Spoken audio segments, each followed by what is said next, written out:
안녕하세요. 여러분의 건강지킴이 최성원입니다.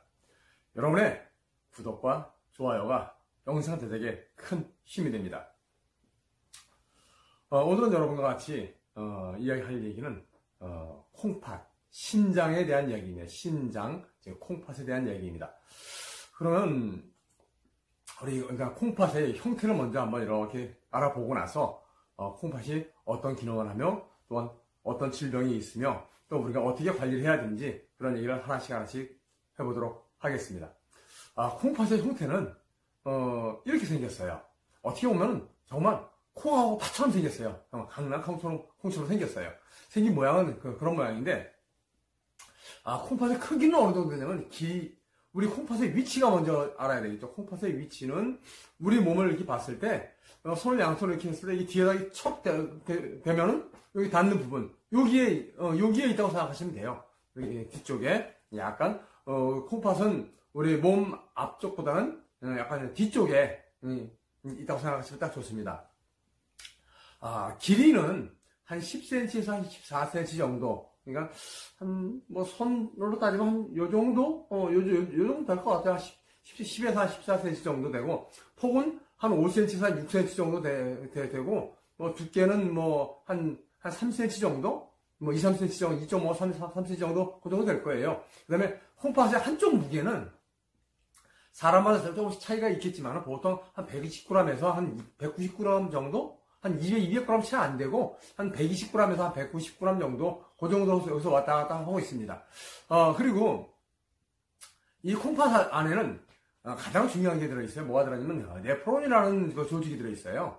네프론은 뭐냐면, 한 250만 개 정도의 네프론이 있는데, 이 네프론은 쉽게 해서 콩팥 안에서 소변을 만드는 기구예요.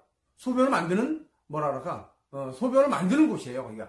거기서 소변을 쉽게 소변이라는 것은 찌꺼기잖아요. 노폐물이잖아요. 그렇죠? 노폐물을 걸러내는 곳이에요. 노폐물을 걸러내가지고 우리한테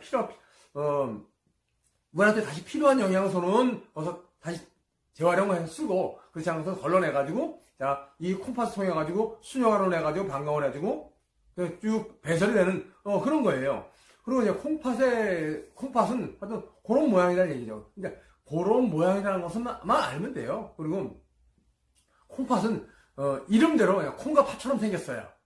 근데 콩과 팥처럼 생겼는데 좀 크다고 생각하면 되겠죠. 예, 콩하고 팥처럼 생겼는데 좀 크다 이렇게 생각하시면 될 것 같아요. 그다음에 콩팥이 그러면 하는 일은 어떤 일인지 한번 해보도록 할게요. 콩팥이 하는 일은 이거예요. 첫 번째, 콩팥이 하는 일은 많이 있지만 첫 번째, 우리 몸에서 체내 노폐물을 쭉쭉 배출해내는 일을 해요. 뭐라 그럴까? 우리 몸에 안 좋은 찌꺼기들, 그런 것들을 배출해내는 일을 하는 것이 콩팥이 하는 일이 첫 번째예요. 그 다음 두 번째, 소변의 양하고 우리 몸의 수분을 조절을 해요. 우리 몸에서 수분이 너무 많이 빠져나오면 어때요? 사람이 수분이 많이 빠져나오면 죽습니다. 예, 죽어요. 근데 그런 것을 조절해 주는 거예요. 소변의 양도 조절하고 수분의 양도 조절해가지고 조절을 하는 거예요. 그 다음에 콩팥이 하는 일이 정말 중요한 일을 하나 해요. 어떤 일을 하냐면 나트륨과 칼륨의 전해질 농도를 조절해 줍니다. 나트륨과 칼륨의 전해질 농도를 조절해 줘요. 그 나트륨이라는 것은 쉽게 해서 소금이에요. 소금. 우리 몸에 소금이 많이 있어요. 우리 몸에는. 우리 피도 이렇게 맛을 보면 짭짤해요. 이렇게 나트륨으로 인해 가지고 우리 몸에 전해질 농도를 조절해 주는 일을 누가 하냐면 콩팥이 하는 거예요. 이 신장 콩팥이 하는 거예요. 그 다음에 콩팥이 하는 일이 또 있어요. 물론 몇 가지 더 있지만 비타민 D를 활성화시켜주는 일도 해요.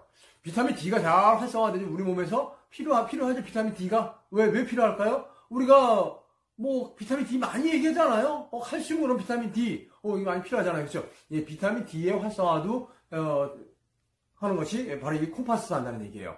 그리고 콩팥이 참 중요하죠. 그 다음에 콩팥이 또 하는 일이 또 있어요. 혈압도 조절을 해줘요. 우리 고혈압, 저혈압 있는 사람들 혈압도 조절해주는 것이 이 콩팥이 조절해줘요. 그 다음에 콩팥 위에 이렇게 모자처럼 여기 하나 생긴 것이 부신이라고 있어요. 부신이라고. 그래서 그건 따로 얘기해야 되겠지만 어쨌든 간에 콩팥 안에 붙어 있으니까 콩팥 안에 부신이라고 있어요. 거기서 호르몬도 분비가 돼요. 호르몬도 분비가 돼가지고 호르몬도 뭐 분비해주고 우리 몸에 필요한 대로 도와주는 일을 해줘요. 그 다음에 콩팥이 하는 일이, 우리가 콩팥은 뭐라 그럴까, 우리 영양소를 잘 흡수하고 걸러내는 일을 해요. 특히 단백질을 잘 걸러내요. 단백질을 잘 걸러내다 보면은 거기서 생기는 찌꺼기가 나와요. 그게 요소하고 크레아틴이라는 찌꺼기인데, 얘네들을 잘 배설할 수 있게끔 도와주는 것이 콩팥이 하는 일이에요. 자, 요소, 그러니까 혹시 생각나시는 분 계신지 모르겠어요. 나이가 조금 있으신 분들은 우리 예전에 남자 화장실에 가면 남자 소변을 받았어요. 소변을 받아가지고 뭐 연구소 가든지 뭐 해가지고 그 요소 비료도 만들고 그랬다고 하더라고요. 어쨌든 요소 하니까 그런 게 생각이 나서 잠깐 말씀드렸습니다. 근데 콩팥이 참 중요한 일을 많이들 해요. 우리 몸에서 정말 수분도 조절할 뿐더러 혈압도 조절해주고 그냥 여러 가지 비타민 D도 활성화시키고 이게 많은 일들을 해요. 많은 일들을 하는데, 이 콩팥에 어떤 질병이 생겼을 때는 내가 문제가 될 수 있다는 얘기예요. 그렇지 않을까요? 그 콩팥에서 일어날 수 있는 질병을 제가 몇 가지만 한번 분류해보고 말씀드리도록 할게요. 자, 첫째는 단백뇨예요. 우리가 가장 많이 알고 있는 단백뇨죠. 단백뇨. 그러니까 쉽게 해서 소변으로 나갈 때 나가지 말아야 할 단백질이 같이 나가는 거예요. 요것도 문제가 될 수 있죠.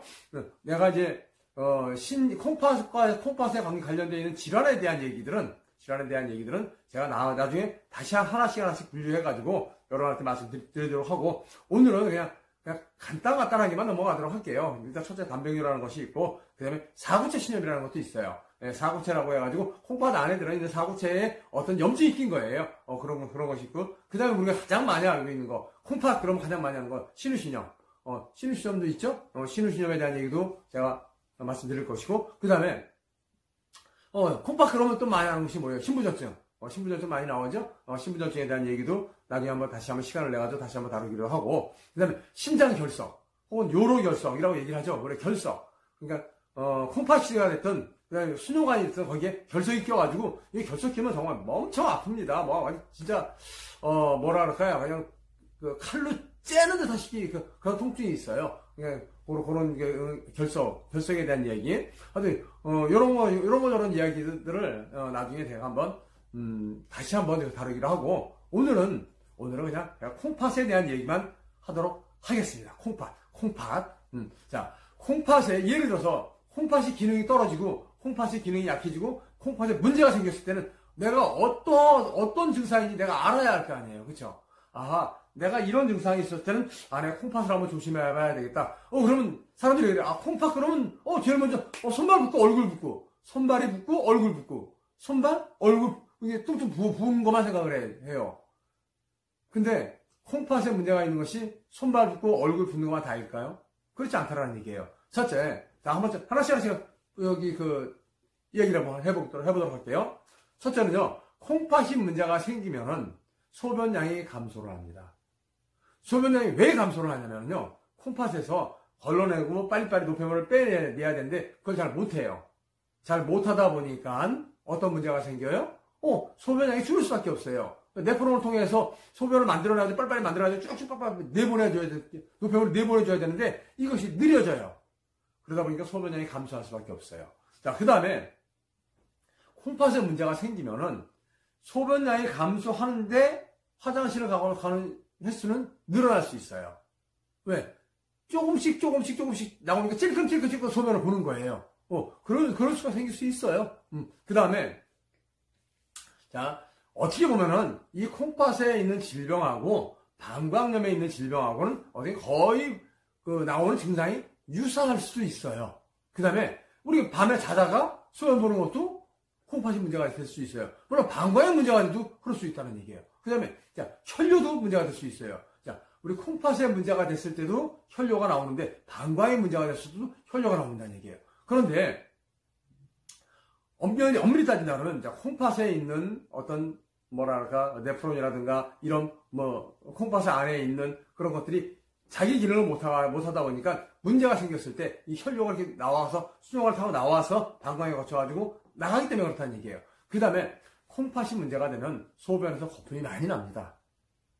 방광에 문제가 있을 때하고는 조금 약간 틀린 이런 거품이 많이 나와요. 거품이 많아져요. 소변을 봤을 때 거품이 많다는 얘기는 내가 나갈 때 단백질 찌꺼기라든가 이런 것이 많다라는 얘기예요. 그러다 보니까 거품이 많이 나옵니다. 그 다음에 콩팥에 문제가 됐을 때 소변도 잘 안 나와요. 그 다음에 소변을 봤을 때 좀 잔뇨감도 느끼고 그렇게 하고 등등등등 이런 증상들이 있다라는 얘기예요. 근데 이것만 있는 것이 아니에요. 정말 중요한 것이 하나 있어요. 더 있어요. 무엇일까요? 예, 이거예요.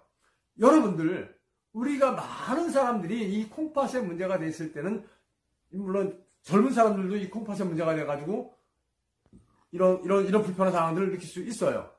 그런데 우리가 콩팥이 아픈 것을 우리가 찾아낼 수 있는 방법이 또 하나 있다는 얘기예요. 뭐냐면요. 제가 손을 처음에 이렇게 해가지고 허리에 이렇게 한번 대봤죠? 예, 대봤습니다. 자, 그러면 그렇게 했을 때, 자, 허리가 이렇게 세로로 아플 때가 있고요. 가로로 아플 때가 있어요. 허리가 세로로 아픈 그것은 척추에 문제가 있는 거예요. 그렇죠? 척추에 문제가 있어서 세로로 아픈 거예요. 그런데 허리가 가로로 아플 수가 있어요. 나를 내 허리를 중심으로 가지고 가로로 허리가 아파. 그럴 때는요, 여러분들, 콩팥을 의심해 봐야 돼요.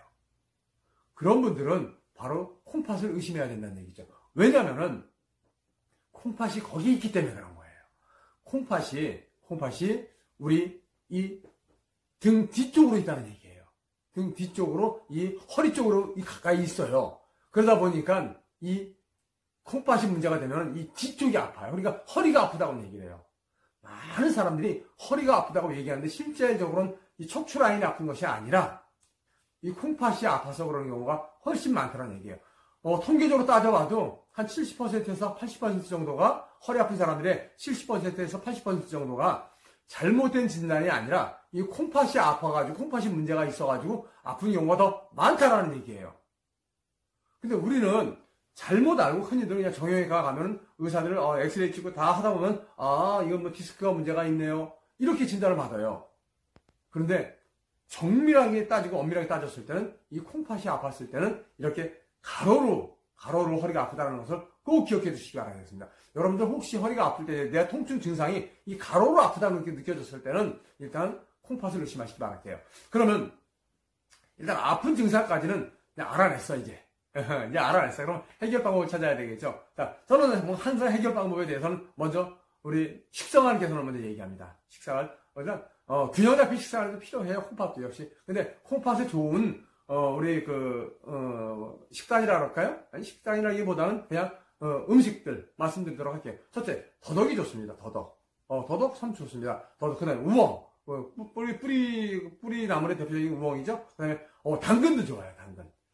호두도 역시 좋고요. 그 다음에 은행도 좋습니다. 이런 것들을 자 이렇게 드셔주시면서 콩팥을 관리하는 것도 괜찮을 것 같아요. 그런데 이 콩팥에 문제가 됐을 때는 거의 대부분의 콩팥의 어떤 염증으로 인해서 문제가 될 수 있어요. 신우신염이라든가 그런 것도 등등 그런 거에 의해서 올 수가 있어요. 근데 그러다 보니까 이 염증을 제거해주고 콩팥에 어떤 문제가 생긴 것을 빼내는 것이 가장 좋겠죠. 자, 콩팥에 문제가 생겼을 때 여러분 이거 하나만 기억해 두세요. 제가 간에 얘기했을 때도 제일 먼저 얘기한 것이 가시연골기를 얘기했어요. 예, 콩팥에서도 가장 좋은 것은 가시연골기입니다. 가시연골기를 내가 먹었을 때는 콩팥세포를 활성화시킬 뿐더러 콩팥세포를 재생시켜주는 일도 해요. 가시연골기 참 괜찮은 겁니다. 그렇기 때문에 가시연골기를 먼저 권해드리고요. 그 다음에 콩팥에 문제가 생겼을 때는 콩팥에 염증이 껴서 그렇다는 얘기예요. 콩팥에 염증이 껴서 그렇다는 그러니까 염증을 캐내는 게 좋겠죠. 예. 제가 항상 염증 그러면 저추적 레이저 라파스 402 VIP로 권해드립니다. 왜?